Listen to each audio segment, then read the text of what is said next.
ನಮಸ್ಕಾರ ಸ್ನೇಹಿತರೆ, ನಿಮ್ಗೆಲ್ಲ ಒಂದು ವಿಷಯ ತಿಳಿಸ್ಬೇಕು ನೋಡಿ. ನನ್ನ ಆಟೋ ನಾನೇ ತೊಳ್ಕೊತೀನಿ, ನಿಮ್ಮ ಆಟೋ ನೀವೇ ತೊಳ್ಕೊತೀರಾ ಅಂತ ನಮ್ಮ ಸ್ನೇಹಿತರ ಬಗ್ಗೆ ಕೇಳ್ತೀನಿ.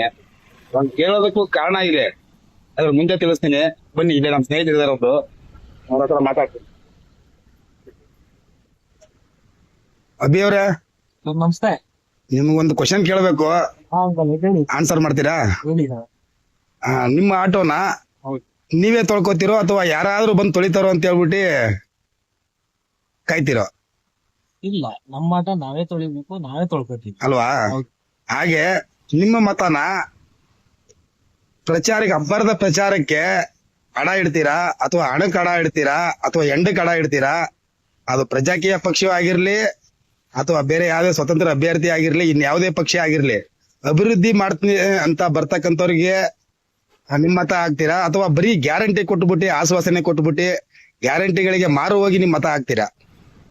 ಯಾರೇ ಒಬ್ಬ ವ್ಯಕ್ತಿ ಬಂದು ನಿನ್ನ ಕ್ಷೇತ್ರನ ಅಭಿವೃದ್ಧಿ ಮಾಡ್ತೀನಿ, ಮುನ್ನಡ್ಸ್ಕೊಂಡು ಹೋಗ್ತೀನಿ ಅಂತ ಯಾರೇ ಬಂದ್ರು ಕೂಡ ಅವ್ರಿಗೆ ನಾನು ಓಟ್ ಹಾಕಕ್ ಸಿದ್ಧ ಇದ್ದೀನಿ.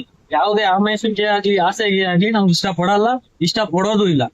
ಯಾವ್ದೇ ಕಾರಣಕ್ಕೂ ನನ್ನ ಮತನ ನಾನು ಯಾವ್ದೇ ಕಾರಣಕ್ಕೂ ಮಾರ್ಕೊಳ್ಳಲ್ಲ. ಯಾಕೆ ಈ ಮಾತು ಹೇಳಿದೆ ಅಂತ ನಿಮ್ಗೆ ಆಮೇಲೆ ಹೇಳ್ತೀನಿ ಅಂತ ಹೇಳಿದ್ದೆ, ಹೇಳ್ತೀನಿ ಕೇಳಿ. ನಮ್ಮ ಪ್ರಜಾಕೀಯ ಪಕ್ಷದ ಸಂಸ್ಥಾಪಕರಾದ ಉಪೇಂದ್ರ ಅವರು ಒಂದ್ ಮಾತು ಹೇಳಿದ್ದಾರೆ, ನಿಮ್ಮ ಆಟನ ನೀವೇ ತೊಳ್ಕೊತೀರಾ ಅಥವಾ ಬೇರೆಯವರು ಬಂದು ತೊಳಿರಿ ಅಂತ ಕಾಯ್ತೀರಾ ಅಂತ ಹೇಳಿದ್ದಾರೆ. ನಿಜವಾಗ್ಲೂ ಹೇಳ್ಬೇಕಂದ್ರೆ ನಮ್ಮ ಆಟ ನಾವೇ ತೊಳ್ಕೊತೀವಿ. ಅದೇ ರೀತಿ ನಾವು ಪ್ರಜೆಯಾಗಿ ನಮ್ಮ ಮತನ ಸರಿಯಾದ ವ್ಯಕ್ತಿಗೆ ಆಯ್ಕೆ ಮಾಡ್ಕೊಂಡು, ಯಾರು ಅಬ್ಬರದ ಪ್ರಚಾರ ಮಾಡಲ್ಲ, ಯಾವುದೇ ಕಾರಣಕ್ಕೂ ಯಾವುದೇ ಗ್ಯಾರಂಟಿಗಳನ್ನ ಕೊಡಲ್ಲ, ಏನು ಆ ಹಣ ಎಂಡ ಯಾರು ಹಂಚಲ್ಲ.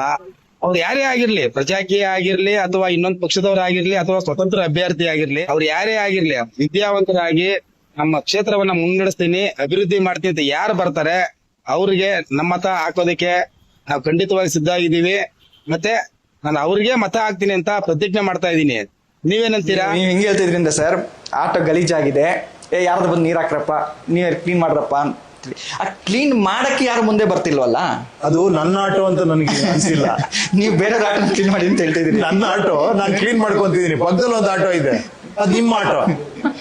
ಕ್ಲೀನ್ ಮಾಡ್ರಿ, ಬಂದಿಲ್ಲಿ ನೀರ್ ಹಾಕ್ರಿ, ಕ್ಲೀನ್ ಮಾಡ್ರಿ, ಒರೆಸ್ರಿ ಅಂತೇಳಿ. ಅಲ್ಲ, ನಾನು ಹೇಳ್ತಿರೋದು ಜಾಸ್ತಿ ಏನೇನೋ ಮಾಡಿ ಅಂತ ಹೇಳ್ತಿರೋ ಟೆನ್ಷನ್ ಬೇಡ ಇಲ್ಲಿ. ನಾನು ಏನೂ ಹೇಳ್ತಿಲ್ಲ, ಬೇಡ, ಮಾನಸಿಕವಾಗಿ ಚೇಂಜ್ ಆಗಿ ಸಾಕು. ನಾನು ಪ್ರಚಾರ ಇಲ್ದೆ ಏನ್ ಹೇಳಿ ಸಿಂಪಲ್ ಆಗಿ ನಿಂತ್ಕೊಳ್ಳೋ ಅಂತ ಯಾರೇ ನಿಂತ್ಕೊಳ್ಳಿ, ಒಬ್ಬ ಆಟೋ ಡ್ರೈವರ್ ನಿಂತ್ಕೊಳ್ಳಿ, ಒಬ್ಬ ಯಾರೋ ಬಂದು ನಿಂತ್ಕೊಳ್ಳಿ, ನಾನು ಅವ್ರಿಗೆ ಸಪೋರ್ಟ್ ಮಾಡ್ತೀನಿ. ಸತಿ ನನಗೆ ಇಷ್ಟು ಈ ದೊಡ್ಡ ಬಿಸ್ನೆಸ್ ರಾಜಕಾರಣ ನಾನು ಅವಾಯ್ಡ್ ಮಾಡ್ತೀನಿ ಅಂತ ಡಿಸೈಡ್ ಮಾಡ್ಬಿಡ್ಲಿ.